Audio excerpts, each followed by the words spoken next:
Hey guys, how's it going? Hope you're doing well. My name is Crown, and today I'm going to read you some very interesting stories that I hope that you're gonna love. And now, without further ado, let's go!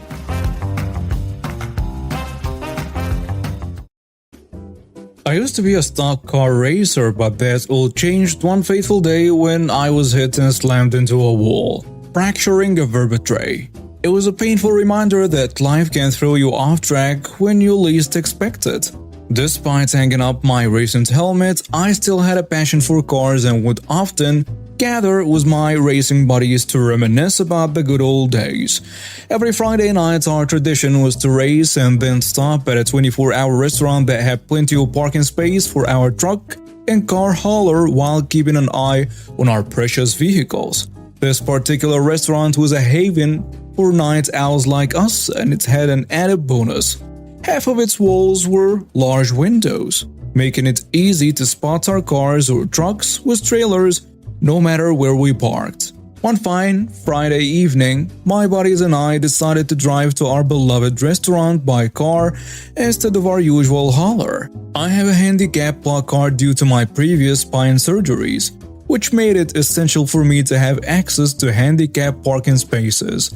Little did I know that this evening would turn into a dramatic showdown that I'd soon be sharing on r/entitled people. We pulled into the restaurant's parking lot and my heart sank when I saw a massive truck with a boat hitched to it, occupying all 5 handicapped parking spaces. It was a blatant disregard for the rules, and it infuriated me. I couldn't stand people who thought they were above the law, especially when it came to handicapped spots. I turned to my buddies and said, "This is unacceptable. I can't let this slide." I reached for my phone and dialed the police non-emergency number. I explained the situation to the dispatcher, emphasizing that I had a valid handicap placard and this parking violation was both unfair and unlawful. After we placed our order inside the restaurant, the police officer arrived, and the drama began. My buddies and I watched with anticipation as the boat owner, a burly man with a scruffy beard, observed the officer outside and decided to go out and meet him. We couldn't hear their conversation, but there was a lot of angry gesticulating from the boat owner, who seemed to be fuming. The officer eventually handed the boat owner some papers and departed, leaving the boat owner with a red face and a furious expression. He returned to the restaurant as if he had just stormed the Capitol or something. He began berating the teen employees behind the counter, screaming and demanding answers. The employees, looking terrified, assured him that they hadn't called the police. However, the boat owner refused to accept their explanations and continued to unleash his rage upon them. I couldn't stand by any longer, not when this entitled boater was terrorizing the restaurant staff. I stood up from my seat and said, "I call the police." The boat owner's fiery gaze turned toward me, and his anger shifted from the restaurant employees to me. It was nothing new to me. I had grown up with a father who had anger issues, so facing this guy was like deja vu. Over the years, I had learned to confront such individuals head-on, not letting their temperamental outbursts intimidate me. I continued, "You're nothing more than an entitled jerk who thinks giving your boat special treatment is okay. Look at all the perfectly visible spaces we use to park our race cars. So why be such a jerk and take up all 5 handicapped spots?" The restaurant fell silent as my words hung in the air. The boat owner's face turned an even deeper shade of red, and he began hurling a barrage of insults my way. He called me names I hadn't heard since middle school and questioned my right to challenge him. Ignoring his verbal abuse, I stood my ground and replied, "Well, you can insult me all you want, but you can't change the fact that you were in the wrong. It's about time someone calls you out on your entitled behavior." Suddenly, 3 of the boater's buddies stepped in, sensing that their friend's anger was getting out of control. They attempted to defuse the situation, urging him to let it go and leave the restaurant. It turned out that the police officer had given the boat owner 5 tickets, 1 for each handicapped parking space he had occupied. Each ticket carried a hefty fine of $250, amounting to a whopping $1,250. And the boat owner's expensive lunch had just become a financial nightmare. To provide a clearer image of myself at the time this incident occurred, I was employed by the state, working with public benefits and assistance programs like the Supplemental Nutrition Assistance Program and Medicaid. I stand at 6 feet 2 inches tall, and I used to be a power lifter, weighing in at 340 pounds. So yes, I am quite large. The dress code for state employees is generally business casual, unless you work at the central office or in a public-facing role. I spent about 90% of my time on the phone. On this particular day in question in 2018, I was wearing my one and only suit, which had been tailored to fit me due to my size. Now, since this was a few years ago, some details may be paraphrased, as my memory isn't perfect. I've taken a few too many hits to the head during my youth. I serve as a dungeon master for a weekly Dungeons & Dragons game that takes place at a friend's house every Thursday. At that time, I was in my late 30s. As I was leaving work that day, my friend called and asked if I could pick up some new dice for him because his 3 dogs had mistaken his dice for treats and chewed them up. So I stopped by a local game store on my way to his place. While I was there, I noticed a frustrated young woman attempting to communicate something to the store owner using American Sign Language, which happens to be the only language other than English that I understand. I tapped her on the shoulder and signed to her, offering my assistance. She explained that she was interested in getting into Dungeons & Dragons with some of her deaf friends from school. They had never played before but were inspired by the success of Critical Role and wanted to give it a try. She mentioned that she would be the dungeon master. I helped her select everything she needed for new players, and she was genuinely grateful for the assistance, especially since I could communicate with her in American Sign Language. She thought it was considerate of the store owner to learn sign language as well. I explained to her that she had been working with the owner when I arrived, and that I was simply an enthusiastic Dungeons & Dragons fan and dungeon master who had come in to buy some dice. She looked at me puzzled and signed, "So you don't work here?" I replied, "Nope, I just wanted to help because I know sign language." We both had a good laugh. Now back to the dice. That's when Karen made her entrance. She began yelling at the store owner, demanding to know why he was spending all his time assisting the young woman but wouldn't bother to help an elderly customer who just wanted to purchase a video game, though this particular store did not sell video games. To provide a mental picture, Karen was about 5 feet tall with a classic Karen haircut, weighing around 240 pounds and in her early 40s. If she had a grandchild who played video games, it seemed some questionable life choices might have been made. The actual store owner explained that he assists anyone who comes to the counter, and if they need help on the store floor, he does his best to assist them.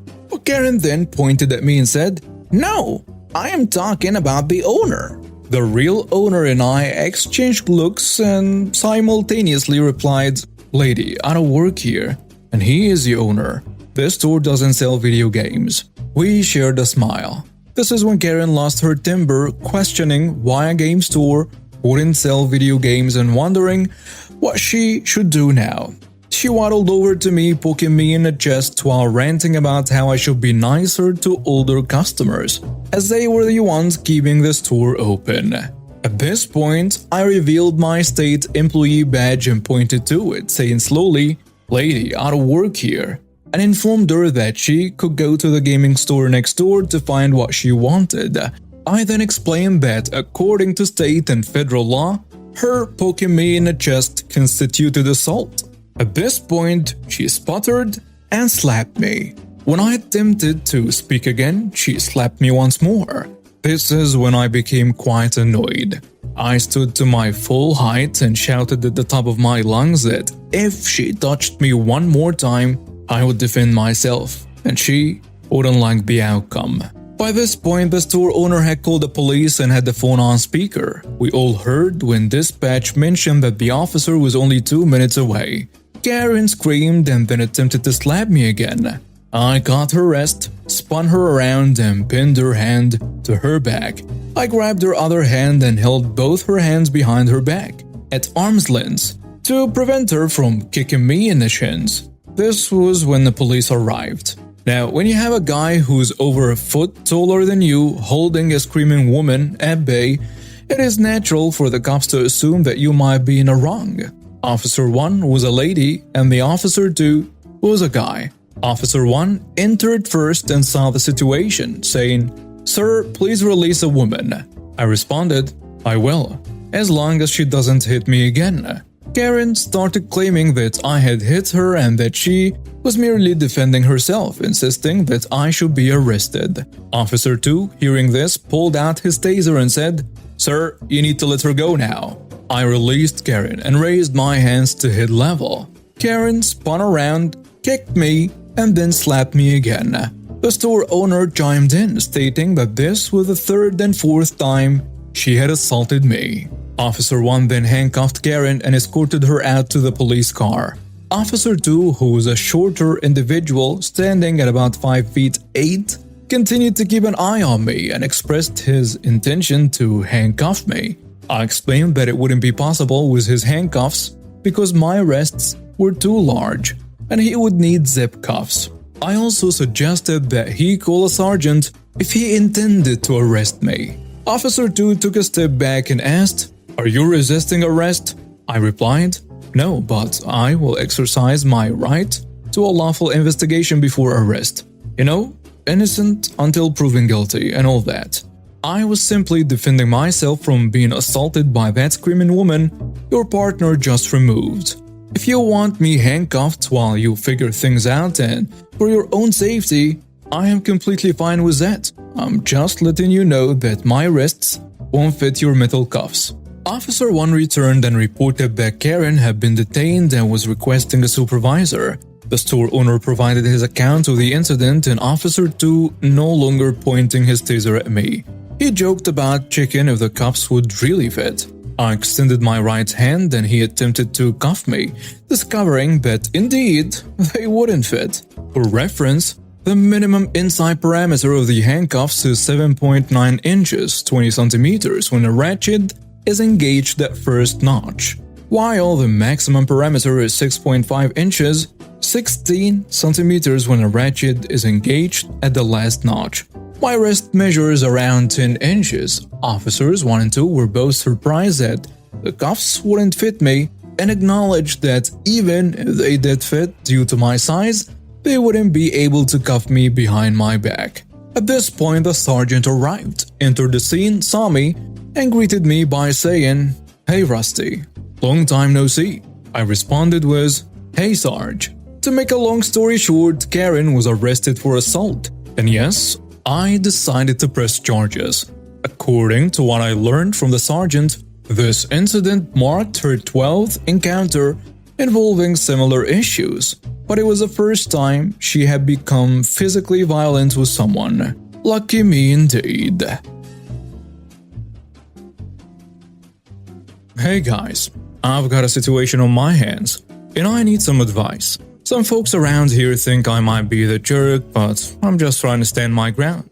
So let me share what's been going on. I live on a piece of land out in the countryside. It's a peaceful place and I've got a bunch of animals that keep me company.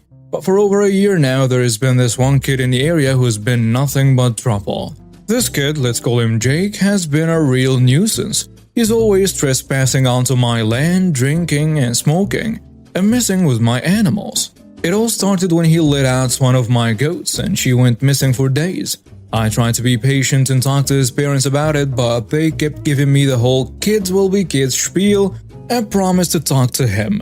A couple months ago, I reached my breaking point and Jake came into my land with a BB gun and he started shooting at my chickens just for fun. I couldn't stand for it anymore, so I called the cops on him.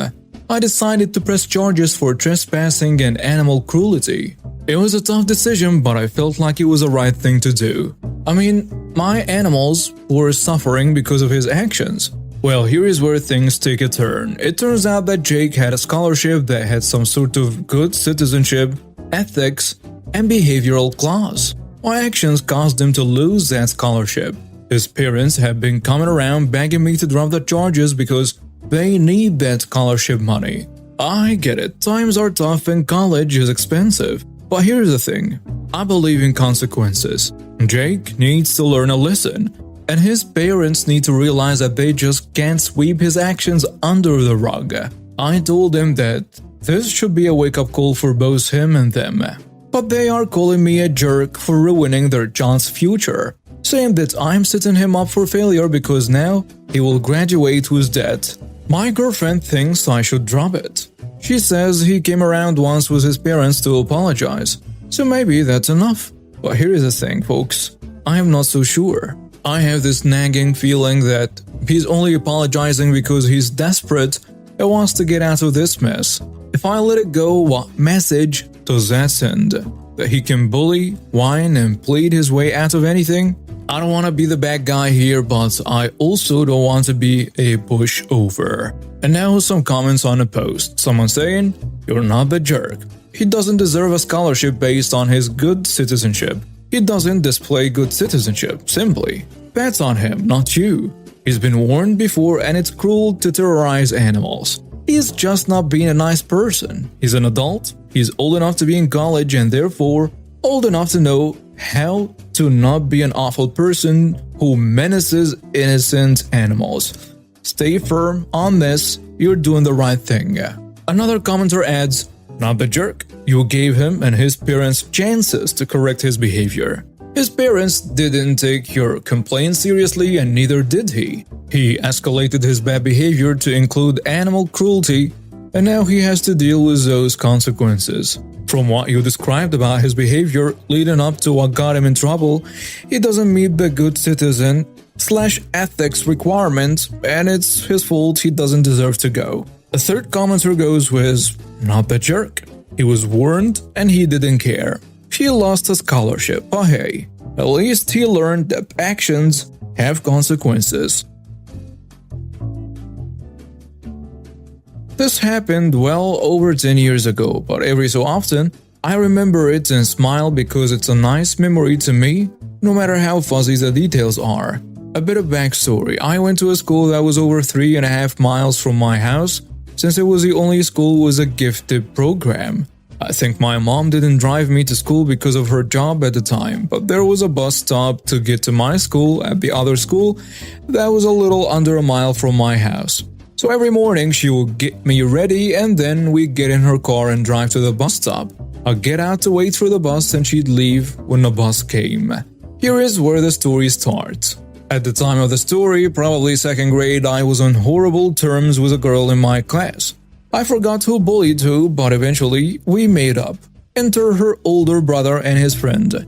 I think they were in 6th grade and I remember them being significantly taller than me. I have no idea why, but one day, they decided that every day at the bus stop while we were waiting for the bus or our rides, they were going to bully me. It started out kinda small, calling me names regarding my weight, calling me weird and so on. I've always been obese, I'll admit it. I was also autistic, but I wouldn't be diagnosed for a few more years, despite my mom fighting for a diagnosis since I was in any sort of schooling. What they said hurt me, but I never showed it. And then it escalated. It had probably been a few months by this point and they hadn't stopped the bullying. It was another afternoon and I was waiting for my mom, trying to ignore them, smushing berries from the bush beside the school doors with my fingers. I don't know what sparked it, but I heard laughing as a brother of the girl I previously had issues with grabbed onto one of the pillars and pretended as if he was being sucked in by something. "Well, that something was me," he said. "She has her own gravitational pull," and some other things that implied that I was as big as a planet. His friend had joined in at this point. I tried to hold it together, but I couldn't. I cried in silence, and when my mom pulled up and I got in the car, she asked me what was wrong, and I completely broke. I explained through sobs that the boys who were still at the bus stop were bullying me, and I like to imagine that this made my mom see red.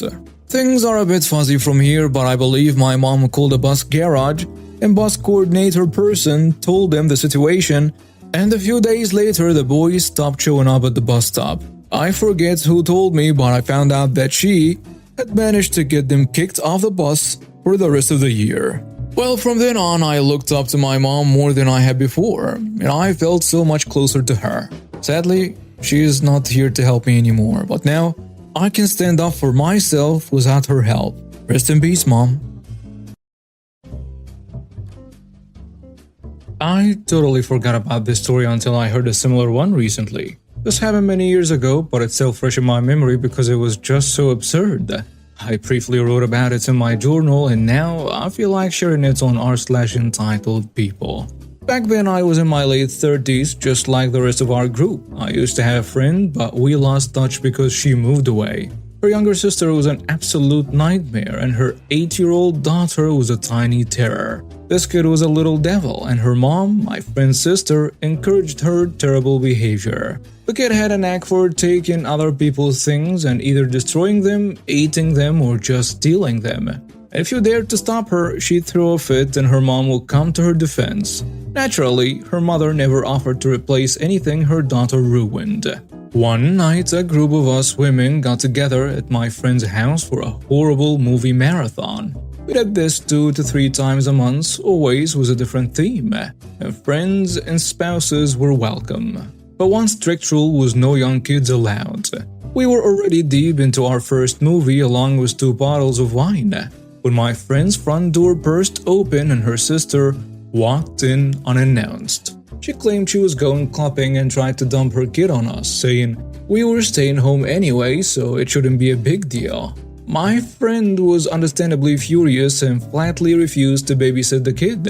She later told us that her reasons were numerous. The kid was a spoiled, destructive brat. Her sister didn't call or ask permission despite multiple warnings. This was her time to unwind with friends, not babysit her sister's terrible child. None of the movies were suitable for children, and she wasn't about to change her plans just because her sister wanted to go clubbing.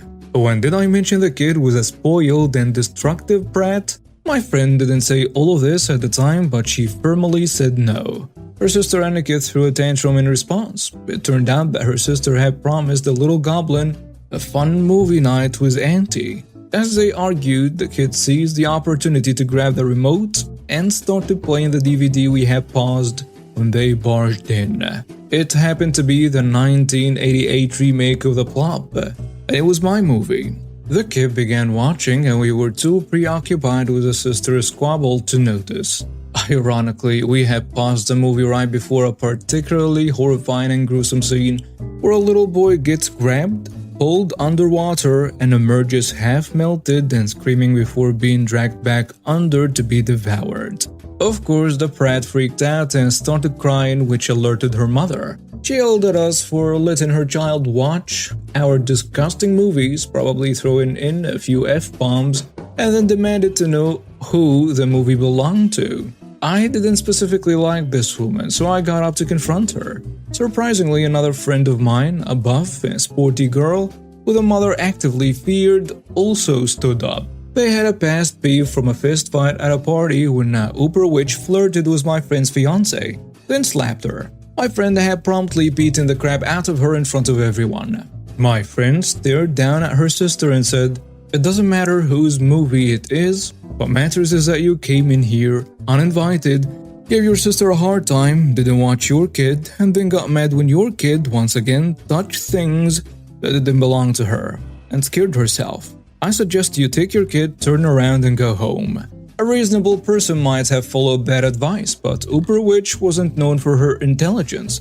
Instead of leaving, she turned to me and got in my face, probably thinking I wouldn't retaliate because she was smaller than me. She was right about that, but she was also very wrong.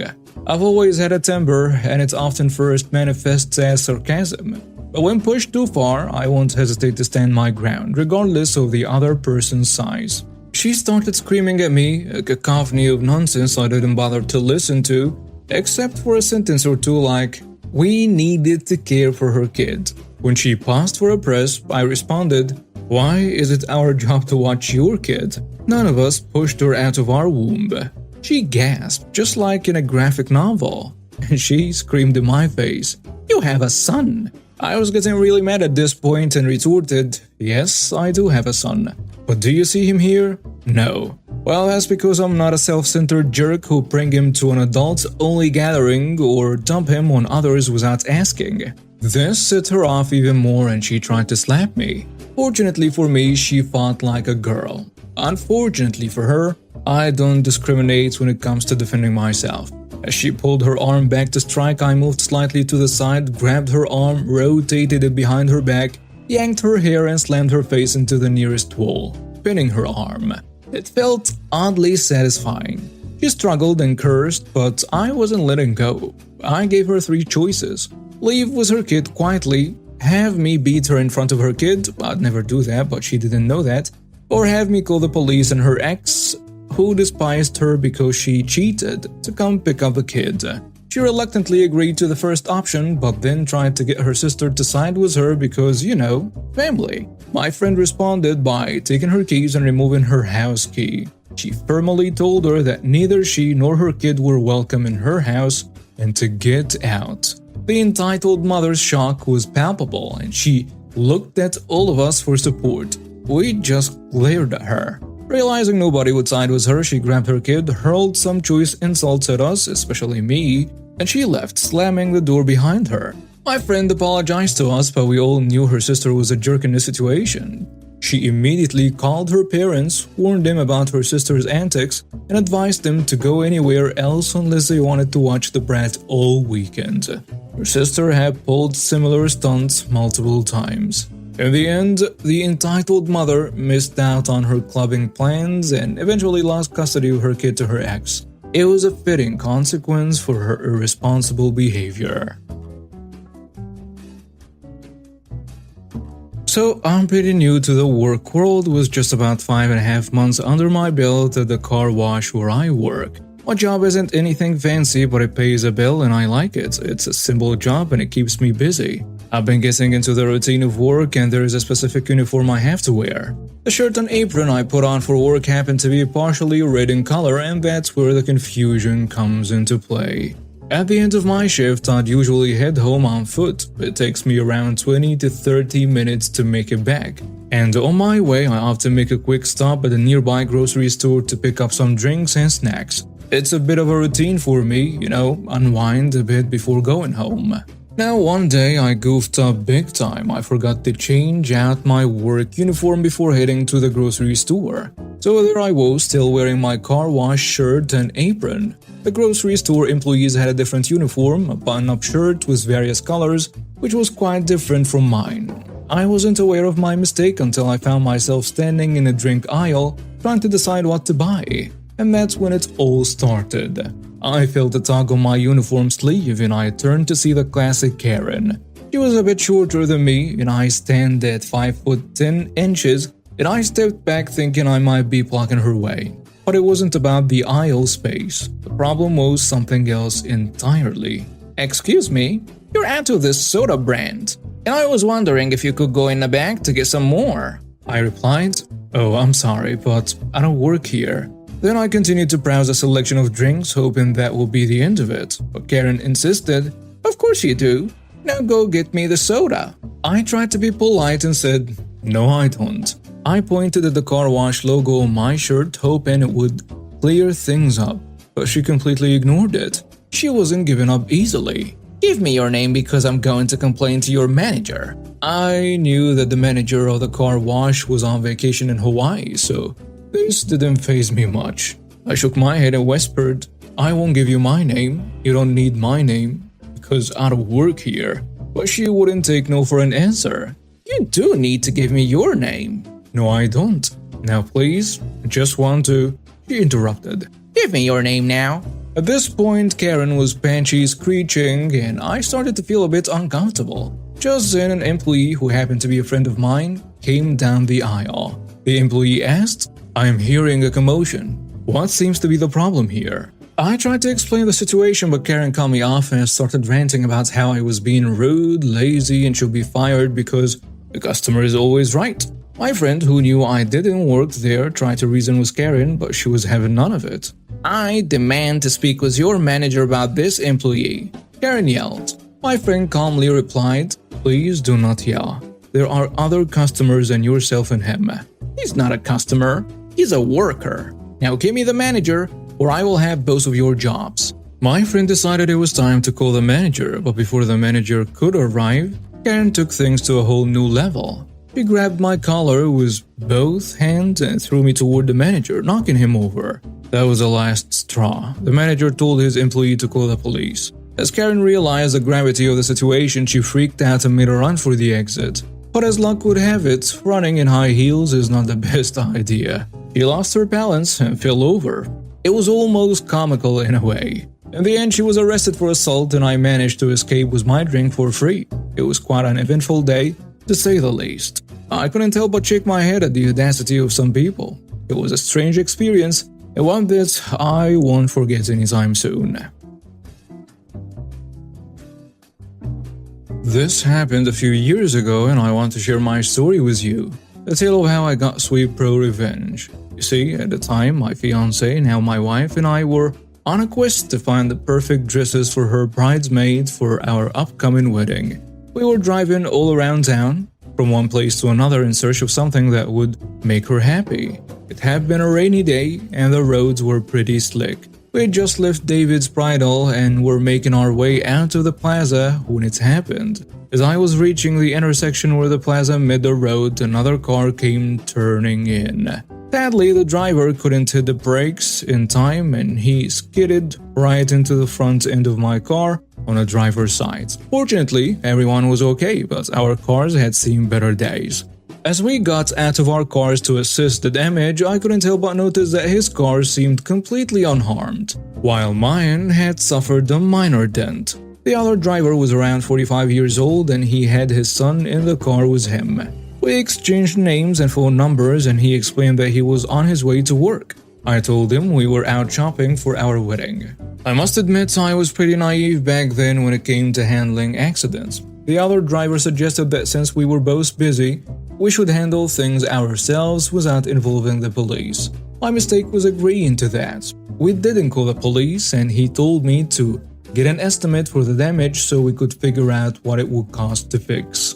2 days later, I took my car to a repair shop and they quoted me $1,100 for the bumper replacement. I texted the other driver and he assured me that in 2 months he would be getting scholarships when he returned to school, and he could pay me in cash at that time. Again, naively, I agreed, thinking it was a fair arrangement. A week went by and I followed up with him regarding another estimate I had received, which was lower than the original one, just $900. But to my surprise, he never responded to my messages. I sent more texts over the next few days, but still there was no reply.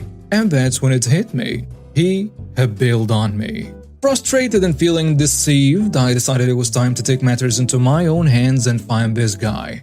All I had was his name, a useless phone number, and a general idea of where he worked. I took to Facebook trying to find him and I was pretty sure I had struck gold. I looked through his family members and found what appeared to be his son. My soon-to-be sister-in-law was around the same age as his son, so I decided to go full-on detective mode. I used her Facebook account, changed her last name to match theirs, and messaged the son. I told him I thought we might be cousins and asked a few more questions about his dad's name and job. He confirmed the name and place where his dad worked. I was thrilled with the progress I was making. The next day, I drove back to the area where the accident had happened and found his workplace. I located his car and discreetly took pictures of his license plate. Armed with this information, I went to the courthouse and filled out the necessary paperwork. The clerk informed me that they could either mail the form to his work address or for a $25 fee have an officer hand-deliver it to him. Of course, I paid the $25, thinking it would be a fitting way to embarrass him at his place of work. A few weeks later, we were summoned to court to see if we could reach a resolution before proceedings to a formal hearing. The other driver showed up and we sat down with a mediator. She explained everything to all of us and I told him I didn't want to go through with this, but he had stopped responding to me. He claimed that his phone had been stolen, so he had to get a new one. In my mind, this excuse didn't quite add up. The mediator asked him to step outside for a moment and then cautioned us not to trust him, as his story didn't make any sense. When the other driver returned, we read over the terms I had listed in the court documents. I had demanded $2,400, which included the original cost of replacement, gas expenses from driving back and forth, compensation for my time, and a little extra for the hassle he had caused. He agreed to pay, and he didn't like that I had gone to his job and taken pictures of his car. My response was simple. I didn't like that he hit my car in the first place. A few months later, he had paid the full amount in cash and he had to cover our court costs as well. I sold my damaged car and used the money he gave me to purchase a new one outright. In the end, I benefited from the situation, but I learned a valuable lesson. Next time, I will definitely call the cops and save myself the headache. In the end, my pro-revenge was sweet, but it's always best to handle such situations through proper channels. I, 24 female, am a seamstress/dress designer who works for private clients on commission. 2 years ago, my sister got married, and as my gift to her, I designed and made her wedding dress free of charge and all her bridesmaid dresses at cost of raw materials. My brother's girlfriend, now fiancé, was part of the wedding party and knew I was doing this. And before I even started designing, she asked if for her and my brother's wedding, would I make her dress. I casually agreed. When actually making the gowns, my sister and her other 5 bridesmaids were so nice and pleasant to work with, but my brother's girlfriend was a nightmare. She kept asking me to make changes after we finalized the designs and I had already started making the dresses. She would cancel and just not show up to fittings, and she complains constantly of how it looked tacky and unprofessional. And she even ripped the fabric on purpose when I told her I could not make any more changes. And I had to go on a wild goose chase to get more of the same fabric in the right color. The place I bought it from no longer carried it. My brother proposed 2 weeks ago, and the first thing my new sister-in-law did was come over to me and ask when we could meet to start designing. Now, at this point in my career, I have dealt with my fair share of bridezellas and control freaks, and I know how to handle them. So I let her know when she could come to my studio for a consultation. Last week was her appointment and she came in all excited, but when I brought out my pricings and options for her, she got really mad, saying it wasn't fair to expect her to pay when we were family, and I had given other family theirs for free. I told her nicely that I charge for my work as would any other vendor she got for her wedding, and that we can look at the most affordable package I have if she was concerned about cost. At this, she totally lost it, screaming at me that I'm a worthless witch whose work isn't even good enough for her and that she was doing me a favor by letting me having this opportunity. I tried to calm her down so we could talk, but she just got worse, knocking over one of my display cases and shattering glass, beads, and expensive jewelry all over the floor. At that point, I was done and yelled at her to get out of my studio before I called the cops. Later that day, my brother called me and yelled at me for being so disgusting and unwelcoming to his fiancée. I explained to him that I'm more than happy to make her gown and her bridesmaids' gowns, but at a fair price. But he got even more upset and said that I had done our sisters for free, so I should do this one for free too, and now my parents and brother are mad at me, threatening to leave me out of the wedding if I don't make her a free dress, but I still think I should be paid for my work. Am I the jerk here? And now with some comments on the post. Someone saying, not the jerk. Print out a receipt for damages and give it to your brother and family. Then include the prices for your skills and material. Then send another bill asking for a deposit that will cover future damage and crap. Ask who's willing to pay all that, because no one in hell should it be you. If you know any other seamstresses/designers, pass the word so they know what they are getting into if they agree to work with her. Future sister-in-law should learn a very expensive lesson. But I'm a jerk like that. I'm thankfully at the stage of life where I don't give a damn about being nice or keeping the peace. Another commenter goes with, Not the jerk. Your future sister-in-law is a nightmare. I hope you took photos of the damages she made to your studio. Show your brother and parents the damages she caused. Send your brother and future sister-in-law a bill for the damages. Do not, under any circumstances, agree to make her wedding dress, even if they agree to pay. A third commenter adds, not the jerk. And make sure you send your soon-to-be sister-in-law the bill for the things she broke in your studio. And now we have reached the end of today's stories. Thank you for watching and see you next time.